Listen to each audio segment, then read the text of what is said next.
Víctor, explique a nuestros amables televidentes, por favor, de la manera más sucinta y clara posible, qué es lo que está pasando en el sur. En el sur, en este momento, estamos viendo invasiones nuevas de tierras. Recientemente me voy a referir a la finca de Doña Argentina, que antes de la invasión exportaba más de $2 millones de ocra. Es una finca que pertenece a su familia tenía aproximadamente 400 manzanas bajo cultivo hasta recientemente. Si no me equivoco, en marzo la invadieron y aunque logró recuperar sus tierras porque hubo un desalojo y gracias a Dios sin derrame de sangre y nadie estando herido, la realidad de esa invasión en particular, y quiero hablar más de eso después, es que 300 personas han perdido su trabajo. La probabilidad de que las dificultades que esta empresa familiar enfrenta ahora para recuperarse son enormes a tal grado que hay que admitir que posiblemente no lo logren. Es un riesgo. Y lo que estamos viendo aquí, o lo que no veo discutido, es el efecto destructivo y empobrecedor de lo que estoy mencionando en el caso de Doña Argentina. Porque antes de venir al programa, yo hice unos números usando números nacionales y como tengo reputación, me gustan los números. Si es correcto los datos que estoy recibiendo de la mayoría de los empresarios en nuestras asociaciones, estamos mirando arriba de 50,000 fuentes de empleo que se han perdido en las invasiones en este momento hasta ahora en el país en su totalidad. La mayoría de ellos siendo en Palma Africana. El efecto económico, que no se ha discutido, se habla de pérdida de inversión y todo eso, pero el efecto económico es que estamos mirando en totalidad en aproximadamente, pongámosle usando 12,500 como salario medio destruido, la pérdida de 387 millones de dólares de salarios o ingresos a hondureños.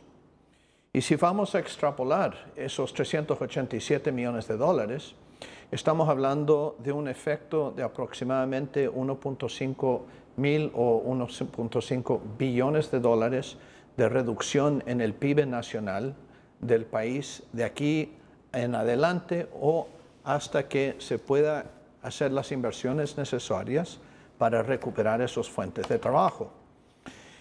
Y como estamos hablando y he mencionado anteriormente, para poder crear digamos 1 millón de trabajos o empleos formales en Honduras o en realidad cualquier país, calidad agroexportable, estamos hablando de aproximadamente una inversión requerida de 55,000 millones de dólares.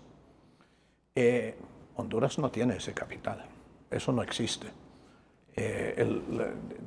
Honduras tampoco tiene cómo accesar ese tipo de capital porque aquí no existe ningún tipo de bolsa estructurada, reglamentada y controlada con títulos valores estructurados para poder atraer los fondos de inversión que mundialmente son los que tienen la inversión.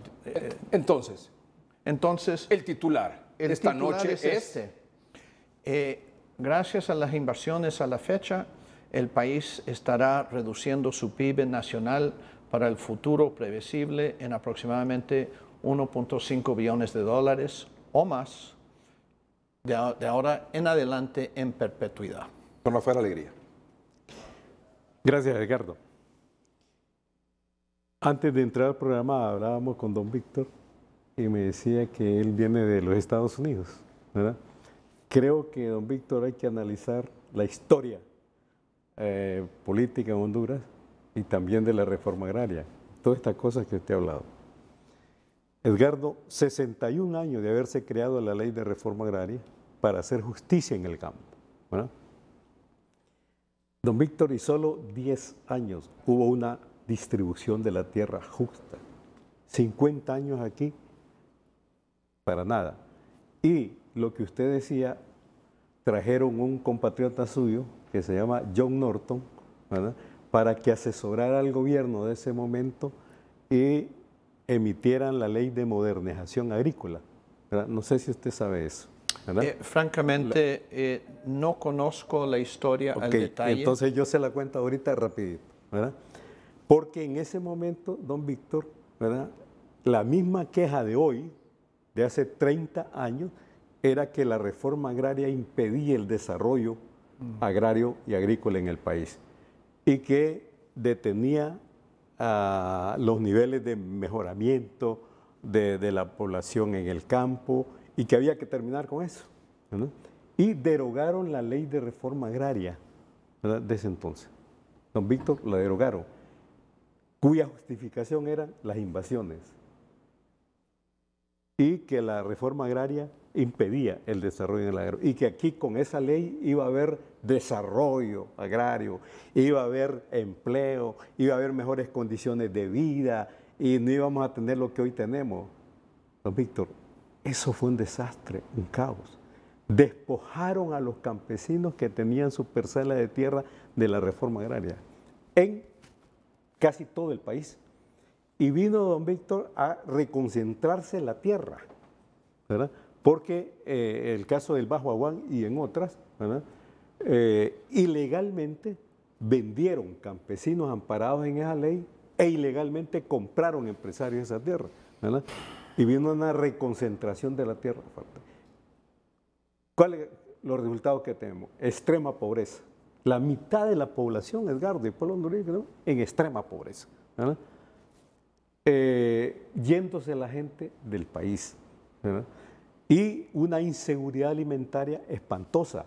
Don Víctor, aquí estamos comprando el maíz, el arroz, los frijoles, las hortalizas, importando absolutamente todo, con 4 millones de hectáreas aptas para la agricultura.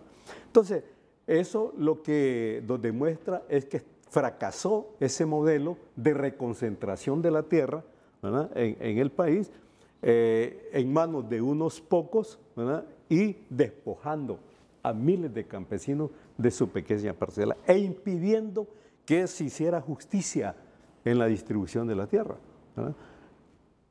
Usted decía ahí de que miles de hectáreas están tomadas, invadidas o algo por el estilo. El otro día, Edgardo, llegó el abogado Urtecho y el abogado Solórzano, abogados del COEP, a mi oficina. Estuvimos hablando, por cierto, muy respetuosamente, con mucha tranquilidad.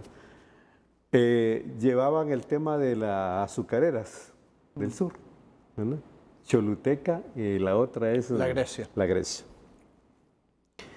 Rápidamente pudimos demostrarle que ahí hay sitios, unos son privados y otros son del Estado. Y le probamos, ¿verdad?, con estudios serios del Instituto Nacional Agrario, que esa tierra, parte de esa tierra es del Estado de Honduras. Están en tierras fiscales, lo tenemos, y se los entregué a Urtecho. Me dijo Urtecho, mire, Alegría, hablemos, perfecto, nos gusta esa idea de hablar y conversar. Me dijo, esta tarde hablo con los de la Grecia y nos reunimos pronto. Me llama, estamos listos para eso. Hasta el sol de hoy, Edgardo, ¿verdad? Les hemos pedido, don Víctor, a estas empresas que entreguen al Instituto Nacional Agrario, porque la ley así lo exige, ¿verdad?, declaración jurada, para que esa declaración jurada, Edgardo, demuestre claramente de qué es propietario, ¿verdad?, legalmente constituido y de qué no, ¿verdad? Y entonces tampoco llevan esa declaración jurada al Instituto Nacional Agrario. Entonces, ahora, Edgardo, porque se dice, porque no sé qué, pero no, hay que ser serio, me parece a mí, con la presentación de todos estos documentos. ¿Y han llevado esa documentación? Mire, es el caso específico, prefiero que Braulio o el nuevo gerente de Choluteca, porque conteste directamente, no estoy en capacidad de contestar eso. Pero lo que sí voy a contestar es, y también voy a reconocer que no conozco la historia al detalle que usted, pero voy a señalar que yo estoy más preocupado con el futuro que el pasado. Y les voy a decir de ninguna, no hay cómo escapar, sé de la siguiente. En este momento, si miramos, y caña probablemente es la que, no caña, perdón, palma es la que está sufriendo las pérdidas más grandes. En este momento, como estamos, sin duda, no hay cómo escaparnos de que el PIB futuro de este país pero se va... es el rubro perdón, agrícola, permítame que Edgardo dijo que podíamos conversar, ¿verdad? Sí, pero no interrumpí. Pero el 70% de lo que crece más en la economía es la palma africana. Al igual que le pido que yo lo respeto no, es que y no lo Edgardo dijo interrumpo, que podíamos interrelacionar. le pido que usted respete ese convenio de diálogo civilizado. La verdad de las cosas, palma africana es la que está más afectada en este momento. Y me están reportando, Héctor Castro hoy día me confirmó, que básicamente son 42,000 empleos que se han perdido. Ahora, uno podría argumentar que esos son 42,000 empleos que van a ser sustituidos por campesinos cuando antes eran cooperativistas o empleados de compañías privadas. La realidad es que por falta de acceso de capital y una serie de otras condiciones, el campesino generalmente no gana ni cerca de 6,000 lempiras mensuales, mientras que los empleados de las cooperativas, las camaroneras, las azucareras, llegan a 12,500. Entonces, si uno dice que la destrucción no es cero, no importa, por lo menos es 50%. Y entonces lo que estamos hablando, en vez de una destrucción en el PIB de $1.200.000, estamos hablando de $600 millones. Y esto es muy relevante, porque una de las posiciones principales del nuevo gobierno era que iba a reducir la corrupción en 30 millones de lempiras, 30,000 millones de lempiras, y ese dinero iba a ser direccionado a programas del gobierno y gastado en el pueblo para mejorar su vida. Y eso es muy importante que suceda. Pero si a la misma vez destruimos la misma cantidad en perpetuidad de generación de riqueza, entonces no hay suficiente corrupción para eliminar, para pagar el segundo año, y el tercer año, y el cuarto año. Y las caravanas continuarán, porque hay un tema que es inescapable, y es tiranía de números. Generalmente hablando, el Producto Nacional per cápita no siempre va a exceder el ingreso nacional per cápita. Generalmente el ingreso medio per cápita fluctúa entre 40 a 80% del Producto Nacional, y ahora hemos reducido el Producto Nacional. Don Víctor, del 70 al 80 hubo mucha redistribución de la tierra, y fíjese que no teníamos los niveles de hambre que tenemos hoy y de pobreza.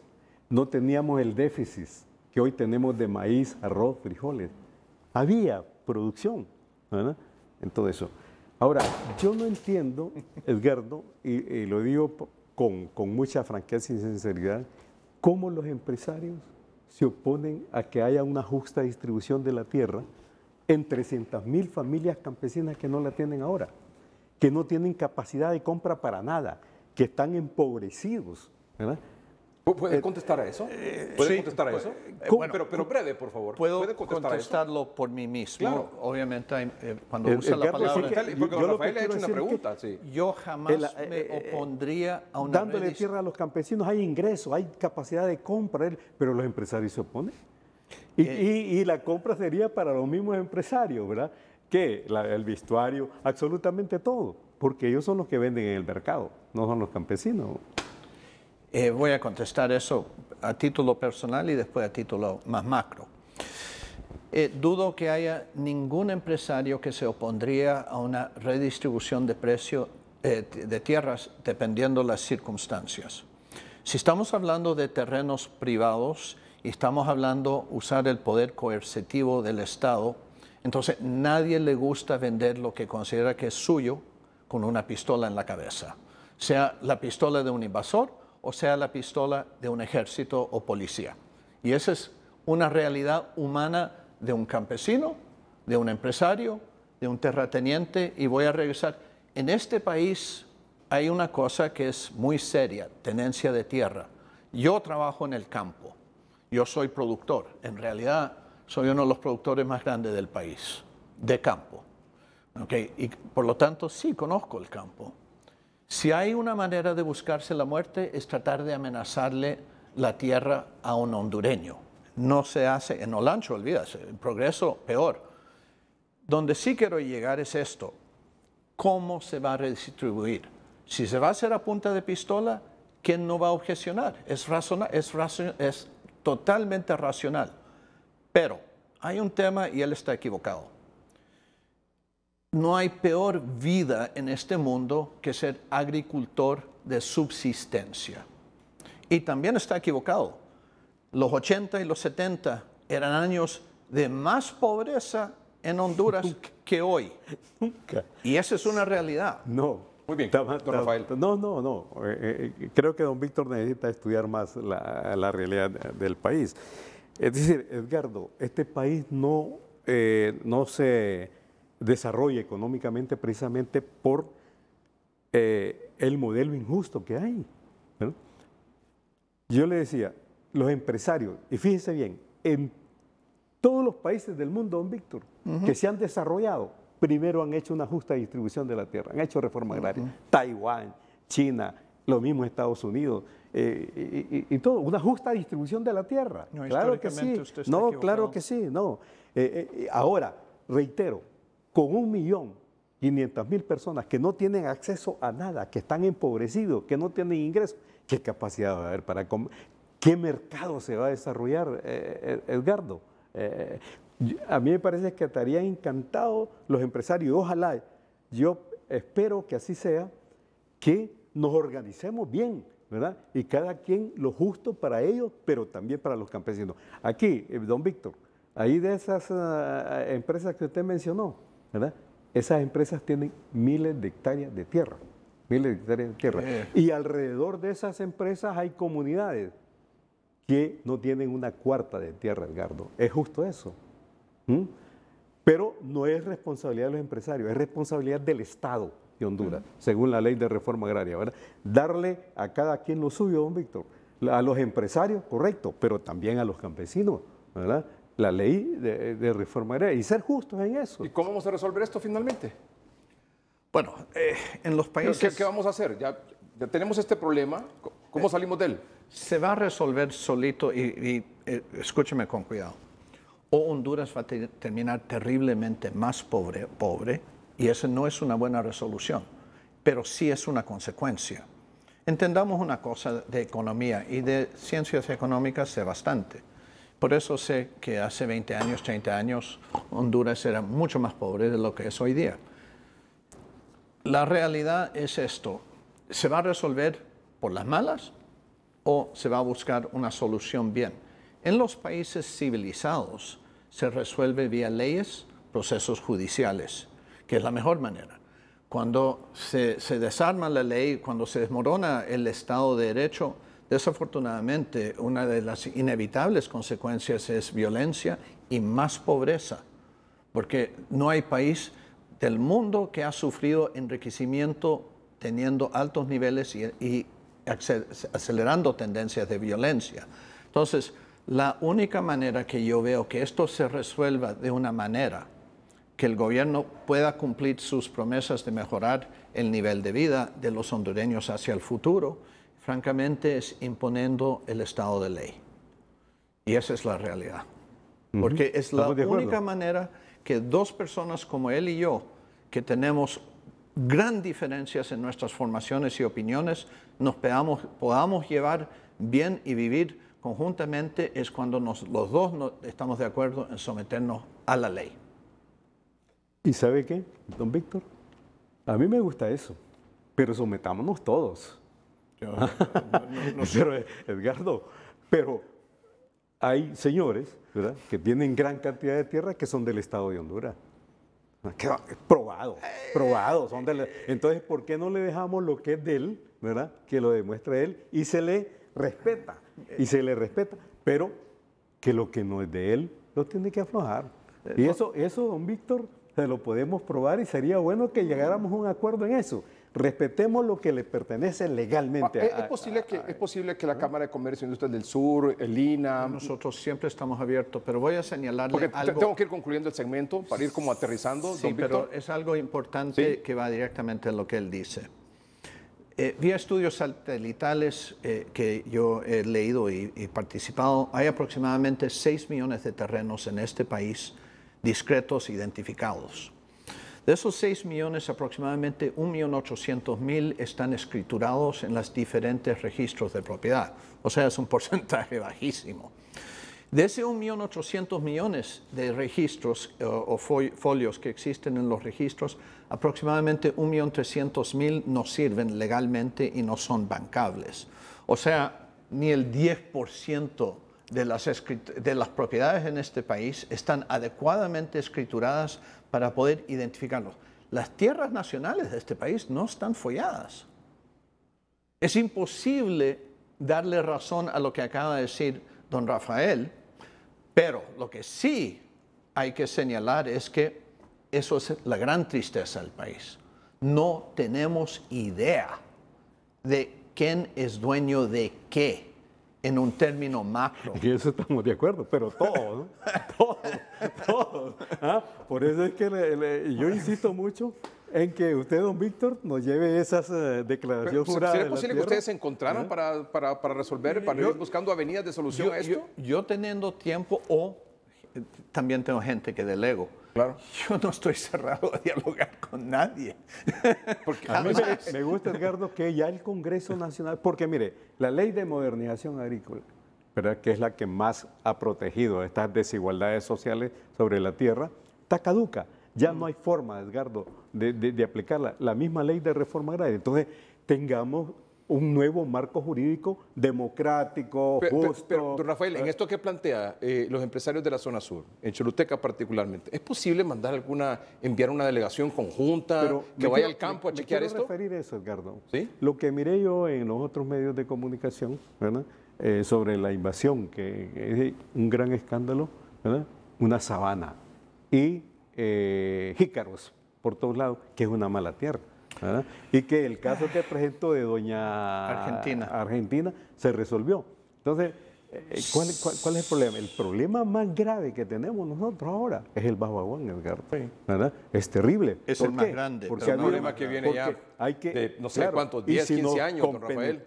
10, 15 años tiene ese problema del Bajo Aguán. Precisamente. ¿Por qué, y muchas Edgardo? personas han fallecido. ¿Por qué? Porque los gobiernos nunca se interesaron. Fíjese que quien estaba interesado, ¿verdad?, y no es campaña, ¿verdad?, de arreglar estas cosas con justicia, fue Manuel Zelaya Rosales con el decreto 18-2008. Cuando vino el golpe de Estado lo derogaron. Y bueno, ¿y sabe qué hicieron lo último, Edgardo? Entregarle a los militares el desarrollo rural en el país. Se puede imaginar ustedes hasta dónde hemos llegado, Edgardo. Rafael, tengo que despedir este segmento porque tengo que pasar a otro tema. ¿En qué quedamos? Dígame, ¿en qué quedamos? La verdad de las cosas, quedamos en que nos llevamos bien, pero no estamos de acuerdo. Bueno, pero que no estemos de acuerdo, eso está bien. Esa es la democracia. Exacto. Pero que podemos seguir conversando y hay que buscar una solución al problema. Hay que sentarse y dialogar. Voy a señalar algo sobre el terreno que él señaló. Porque hace 3 años yo casi compré ese terreno. Así que conozco ese terreno mejor que la mayoría. A mí me consta, en ese terreno en particular, que esa invasión no es por campesinos totalmente. A mí me consta porque yo tengo gente en las aldeas que me reportan, me vienen a reclutar para participar y me están ofreciendo dinero. Desafortunadamente, cuando no hay ley, crimen prospera. Y voy a mencionar que esa invasión en particular, en mi opinión, en función a toda la gente que conozco en el sur, es un acto de crimen organizado. Y también le voy a leer algo sobre doña Argentina que ella me escribió. Y me dice, agradezco sus buenas intenciones, mi situación es difícil. Después de esta lucha por la invasión tuve que podar y me quedé con una área pequeña de 12 manzanas. Pero no tengo capital de trabajo para insumos de lo que podé y de lo que estoy cosechando. Creo que tirar la toalla no es de valientes. Sí, estoy angustiada. Esa es la cara humana de estas invasiones. Un segundito, por favor, yo no lo interrumpo. Pero me da chance, Edgardo. Esos son 300 empleos que se acaban de ir al diablo. Y esos empleos no pagaban los $100 mensuales que gana un campesino, pagaban hasta $12,500 mínimo mensualmente. Esos $2 millones que pagaba ella al año en nómina ya no los va a pagar, al menos que consigue el capital de alguna manera. Entonces, esta es la realidad. Si esto no se para, todos seremos más pobres. Inevitable. Edgardo, y don Víctor, ¿me puede escuchar estos datos, don Pero Víctor? por supuesto. En 12 años, ¿sabe cuántos campesinos han ido a parar en la cárcel porque exigen un pedazo de tierra para trabajar? No sé. 8,000 durante los 12 años. 1.700 mujeres y niños, Edgardo, cargándolos en la cárcel. ¿Por qué? Pedir un pedazo de tierra. Y mire, en aras de la solución, Edgardo, ayer regresamos de Copán, una delegación del Instituto Nacional Agrario, invitados por campesinos en Copán, del municipio de, ¿cómo se llama este municipio ahí por la entrada? Bueno, campesinos que tienen 1.000 manzanas cultivadas de maíz, Edgardo, ¿verdad? En tierras de la UABI, ¿verdad? En tierras de la UABI. Y nos preguntábamos ahí, ¿verdad? Ahora, estos campesinos, por decisión de Xiomara Castro, pueden obtener financiamiento en el Banco Nacional de Desarrollo Agrícola. Pueden ir al Instituto Nacional Agrario que defina esa situación y al Congreso Nacional, ¿verdad? Que todas las tierras de Edgardo, que ya tienen sentencia firme, ¿verdad? Incaptadas por la OAE, pasen al Instituto Nacional Agrario. Que las tierras, tierras nacionales y ejidales y fiscales, claro, las recupera el Instituto Nacional Agrario. Don Víctor, y las tierras, don Víctor, firme siendo y yo la creo que usted clave. estaría de acuerdo, Claro, no sé si le parece, las tierras incultas, ociosas, abandonadas, también se deberían dedicar para la producción y la productividad y dársela a los campesinos. ¿No le parece correcto? Con eso, Edgardo, resolvemos el problema Rafael, agrario en el muchas país. gracias por haber aceptado la invitación. Don Víctor, muchas gracias por haber estado aquí. Espero que tal vez después de aquí se puedan sentar un poco más y enviar una delegación tal vez allá. En el Congreso, que el Congreso también... Espero que él haya descubierto que no soy tan malo y yo... Yo descubrí que él es realmente una persona muy agradable y muy amena.